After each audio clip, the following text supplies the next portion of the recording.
Veronica की कहानी सत्य घटना पर आधारित है। ये कहानी 1991 की है, एक साधारण परिवार की, जिसमें एक बड़ी बेटी होती है वेरोनिका और वो 15 वर्ष की होती है, लेकिन शायद वो आपको दिखने में 18 लगे।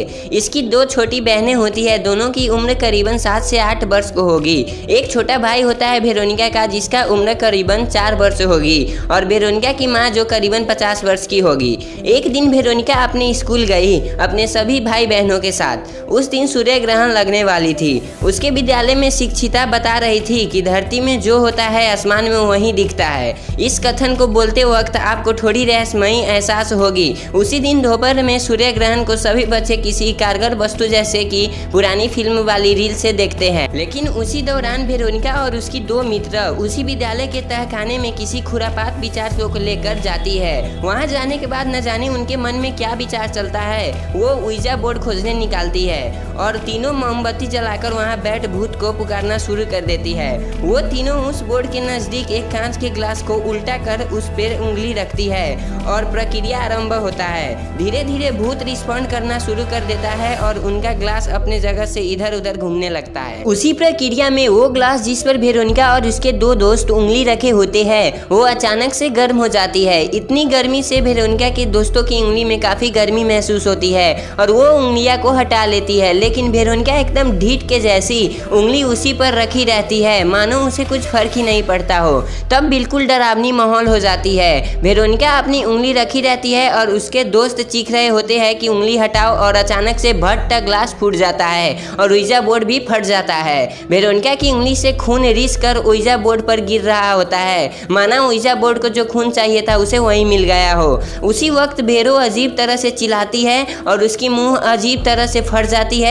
अंत में अस्पताल में जाया जाता है जहां सब नॉर्मल दिखता है। वहां से वेरोनिका उइजा बोर्ड को अपने बैग में डालकर घर ले जाती है, लेकिन घर के छज्जे पर जब उसे रखती है तो वो बार बार रहस्यमयी तरीके से नीचे गिर आती है। फिर अंत में उस बैग को वेरोनिका पलंग के नीचे रख देती है। 13 जून 1991 की शाम वेरोनिका अपने घर जाती है और आम दिन के जैसा रात में वो सोने की कोशिश कर रही होती है और सो भी जाती है, लेकिन अचानक रात में पैरानॉर्मल हरकत होने लग जाती है, मानो भूतों का काफिला घर में चल रहा हो। और अचानक से वेरोनिका को कोई भूत उसको उसकी पलंग पर पीठ की ओर से जकड़ लेते हैं। एकदम गहरी काली जैसी कई हाथें उसके पूरे बदन को जकड़ी हुई होती है, मानो अब अंत यही है। लेकिन तब भी अचानक उसकी नींद खुल जाती है और उसे महसूस होता है कि ये एक सपना था।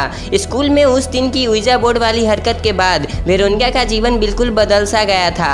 हर घड़ी कुछ न कुछ रहस्यमयी घटनाएं घटती रहती थी। चूंकि वेरोनिका की माँ अपने बार में काम करने में काफी व्यस्त रहती है, इसीलिए घर की अधिकतर जिम्मेदारी वेरोनिका पर ही है। एक दिन वेरोनिका अपने छोटे भाई को बाथ वाले बेसिन में रखकर नहला रही होती है, तभी उसे बगल वाले रूम में कुछ आवाज सुनाई देती है। अपने भाई को वो नहाना जारी रखने को कहती है और आवाज की दिशा में चली जाती है। ऐसे कई परिस्थितियों में आपको एक काला भूत वेरोनिका के पीछे चलता हुआ दिखेगा और अब भी ये आतंक उसी भूत का था। वेरोनिका जब बगल वाले रूम में जाती है तो सब कुछ एक हलचल से होने लग जाता है और अचानक से उसके रूम का दरवाजा बंद हो जाता है और बाथरूम में से उसके 4 वर्ष के भाई के चीखने की आवाज आती है। और इधर वो जिस रूम में होती है उस रूम का दरवाजा खुलता ही नहीं है। फिर किसी तरह से दरवाजा को खोलने के बाद वो बाथरूम में जाती है और बाथरूम में वो जाने के बाद वो देखती है कि वहाँ पर गर्म पानी रहता है और उसके बाद उसका छोटा भाई का शरीर थोड़ा झुलस गया रहता है और उसे वो निकाल बाहर करती है, लेकिन गर्म पानी कैसे आया ये किसी को नहीं पता रहता है। वेरोनिका ने किताब में पढ़ एक शुभ चिन्ह अपने रूम में झुलाई ताकि वो और उसके भाई सुरक्षित रहे, लेकिन उसी रात एक साया ने सबके सामने उस शुभ चिन्ह को जला दिया और फिर वो बेवाह रात किसी तरह चीखते चिल्लाते गुजर गया। अब वेरोनिका और उसका घर अकेले नहीं था, उसके साथ हर वक्त थी एक आत्मा, एक काली साया जो चाहती थी मौत। एक दिन फिर उसके घर में भयावह घटना हुई। घटना के अंत में जाकर जब वेरोनिका ने अपने भाई से पूछी कि तुम क्या कर रहे थे, तो उसके भाई ने बताया कि उसके पिताजी आए थे।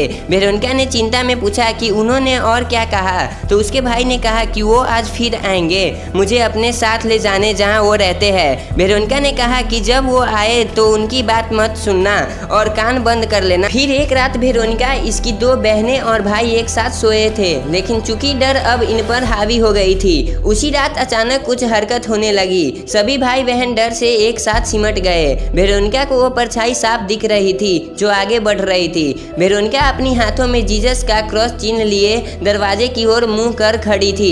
तभी अचानक दरवाजे से उसकी माँ अंदर आई। वेरोनिका ने बताया कि वो उइजा बोर्ड वाला गेम खेली थी।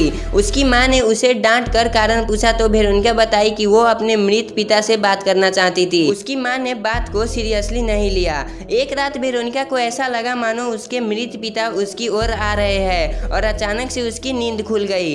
एक सुबह वेरोनिका की बहनें अपने पास आई और बोली, मुझे भूख लगी है। वेरोनिका अभी जगी नहीं थी तो उसने ज्यादा ध्यान नहीं दिया, लेकिन तब भी उसकी दोनों बहनें उसकी हाथों को खाने लगी। उसका छोटा भाई उसका गर्दन दबाने लगा और आखिर नींद खुली। फिर पता चला कि ये एक सपना था, लेकिन वेरोनिका के हाथों में काटने के दाग मौजूद थे। उस दिन वो डेली के जैसा स्कूल गई और फिर उसी तहखाने में गई जहाँ सब शुरू हुई थी।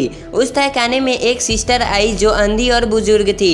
वहाँ सिस्टर ने रहस्य का उजागर किया कि तुम अकेली नहीं हो, तुम्हारे साथ हमेशा आत्मा रहता है जो अब भी मौजूद है। वेरोनिका ने हल पूछा तो उस सिस्टर ने बताया कि तुमने जो गड़बड़ किया है उसको ठीक करना होगा। जिस आत्मा को तुमने बुलाया है उसे गुड बाय नहीं बोली हो, उसे गुड बाय बोलना होगा। लेकिन स्कूल की एक कर्मचारी आई और सिस्टर को ले गई। जाते जाते सिस्टर ने कहा कि हल किताब में है। अब वेरोनिका ने कई किताबों को छानने के बाद आखिर रास्ता ढूंढा, लेकिन जब वो अपनी दोस्तों जिसके साथ उइजा बोर्ड को पहली बार खेली थी से मदद मांगने गई तो उन लोगों ने मना कर दिया। आखिर 14 जून 1991 रविवार को वेरोनिका ने अपनी भाई बहन के साथ उइजा बोर्ड को खेल भूत को भगाने की कोशिश करने लगी। अपने भैया से पूरे दीवार में शुभ चिन्ह छपवा दी। उइजा बोर्ड शुरू करते साथ घर में नकारात्मक शक्ति हावी होने लगी। अब अचानक मोमबत्तियां बुझ गई और उइजा बोर्ड 2 टुकड़े में फिर से फट गया जिसे वेरोनिका ने चिपकाया था।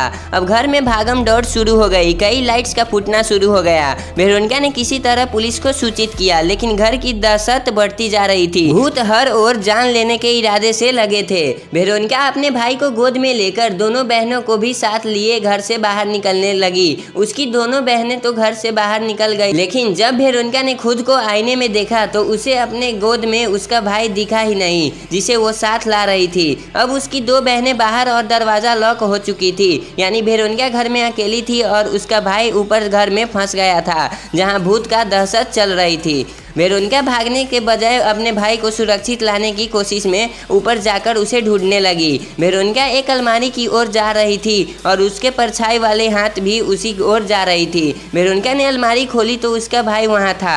वेरोनिका उसे ले जाने के लिए आवाज़ देने लगी, लेकिन उसका भाई उसे सुन ही नहीं रहा था और बेरो बेरो आवाज़ दे रहा था। वेरोनिका ने काफ़ी बोलने के बाद भी उसके भाई ने उसकी बात नहीं सुनी। तब अचानक भेरो को अपनी कहीं बात याद आई जो उसे अपने भाई को कही थी कि जब भूत आए तो कान बंद कर लेना और मेरा नाम यानी भेरो/वेरोनिका चिल्लाना, और अभी यही उसका भाई कर रहा था।